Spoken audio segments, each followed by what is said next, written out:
Hey everybody, my name is James Nielsen Watt, and in this video I'm going to walk you through my quick tips on creating an irresistible offer.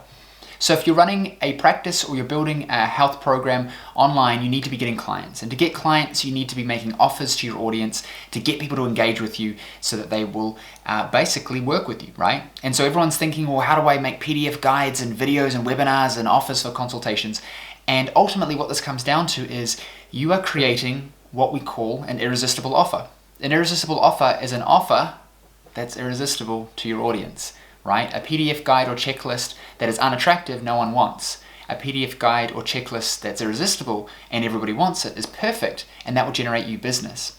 If you're doing marketing and you're making offers and they're not irresistible, this is probably why it's failing and you're frustrated and you say Facebook ads don't work and online marketing is bullshit. It's not true. It's just a lack of alignment between three things. And those three things are your market, your message, and your offer. You can't just come out and say, sign up for my offer. No one cares. You have to make sure that it aligns with who you're actually talking to and the message you're using to sell it, so to speak, makes sense. So think about, let's say you run an online program and you are teaching people how to overcome diabetes with functional medicine, let's say. You really need to understand all of the pains, the fears, the frustrations, the struggles of that audience over here, and you need to understand what they're wanting to achieve over here.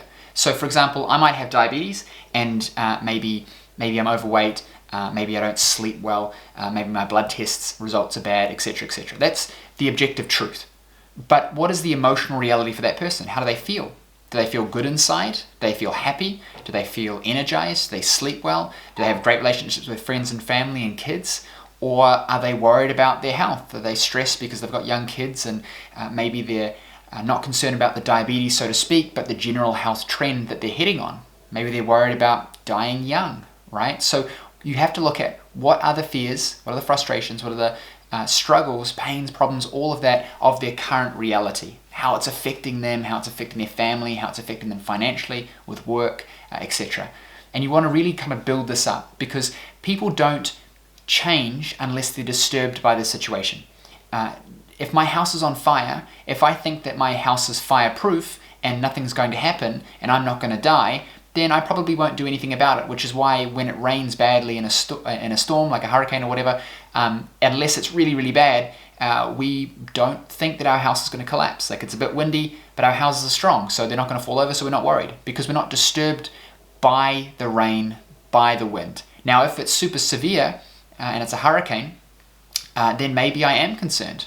But if I live in a concrete bunker under the ground, then I'm not concerned again because I know my house is strong. So you'd have to disturb me even further to get me to do something about it. And so you can kind of see my point, right? People don't take action until they feel the pain of their situation. And some people will say to me, well, yes, James, some people are risk or pain adverse, right? They want to move away from pain. Some people want to move towards pleasure. And that's true, but to move towards something requires effort.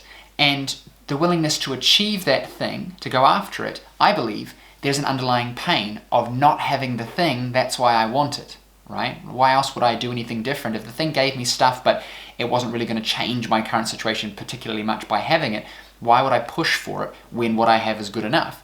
So therefore I can still want something, but I have to be disturbed by not having it to make me go and do it. So for the purpose of this video, just think about it as people need to be disturbed to make change. Now, they can't just be disturbed, they need to have direction. And so when we're looking at our market, we also have to understand what do they want, what's their desired situation, how do they want to feel, what does their future look like when they get that thing. So I'll give you an even easier example. Let's say somebody's got back pain. They obviously have pain, which is important, but why would they see, let's say, a chiropractor and not just take drugs? Because it's not the pain. They want pain relief, but then they'll just take drugs. So they have to want something else. They want to run around the backyard with their kids. They want to play sports. They want to feel good. They don't want to feel like they're becoming an old man early, for example. So understanding where they're at and how their life is being affected, and then looking at where they want to be is super important.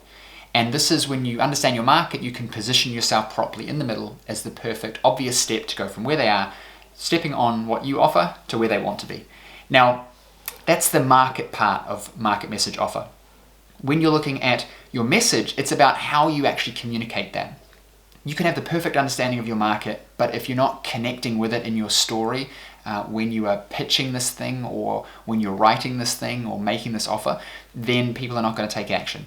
And you can have the best offer in the world that is literally the best thing for them, but if you can't communicate it effectively because you don't craft your message, then they're never going to take action. And my advice to that is looking at telling stories that connect to their current situation and their desired situation. Don't just really know what they need and then just list a bunch of random crap. You need to tell a story that relates to them, something that they can see it and they can see themselves in it, they can feel it and they can understand, hey, this is me and I kind of want this thing. The next part to this is obviously the offer. The offer must make sense in the continuum. All three of these things need to line up. Market, message, offer. That's why it's in that order, because you need to look at your market first to decide on your messaging, to decide on what your offer is going to be. If you are a chiropractor helping back pain and you're helping people to improve their quality of life, the only reason you would be doing that is because you understand that your market wants an improvement in quality of life. And so when you create your message, you're talking about improving quality of life. Your offer needs to be something that makes sense to that narrative. It needs to fit with improving quality of life. And so if you make a checklist for the 6 foods to make your pain go away, or the 6 stretches to take care of your pain, that offer is not going to be aligned properly. And so it's not going to convert very well. It's not an irresistible offer, because it's an offer that they might want, but an irresistible offer would be something that connects to improving quality of life. The 6 exercises to get you back to playing golf. The 6 foods that will destroy inflammation and allow you to feel amazing in the morning. I'm just making stuff up, but you get the point. So the next time you go and create some kind of offer, whether it's a PDF or a checklist or a worksheet or offer to come into your clinic, it has to be something that aligns with your market and your message, and your offer needs to make sense to what they're trying to achieve. It needs to tick all the boxes. It needs to be valuable. It needs to provide them information that helps them take action. And it also needs to be something that you can use to then continue to ascend them further. If you're offering them a treatment consultation, for example, and there's no upsell to additional care or no ascension model, then that's not a good offer. If you're offering them a PDF but it doesn't connect to the next thing that they should do, it's not a good offer, because it's a waste of time. Because people know that when they're downloading that PDF, when they're watching that webinar, that you're going to offer them something else. They understand that. And so if you don't, it's kind of a letdown, because what they're really doing when they download your free thing, because they know that nothing is free, as they say, they're using it to build trust that you're actually going to be able to help them. So you need to have the next thing available for them to take action on. Because if you don't, someone will, and they'll get all excited by your guide, and then they won't take action because you won't have it there, but they'll find someone else who will. Now, if you want to learn more about this stuff and really refining your ads, your market, your message, your offers, and you want to really scale up your practice growth, scale up your program growth, then I want you to click the link below this video, and there'll be a free training in there for you can learn exactly what I'm doing right now to scale my programs, scale my clinics, and scale my clients' clinics and programs as well. It's all the latest stuff that I'm doing, and it's helped me build a multi-7-figure business. So click that link, check it out, and I would love to see you on there. And as always, I will try and post some other links to videos below this so that you can check those out as well and help you on your journey to scaling your practice and scaling your program. Speak soon.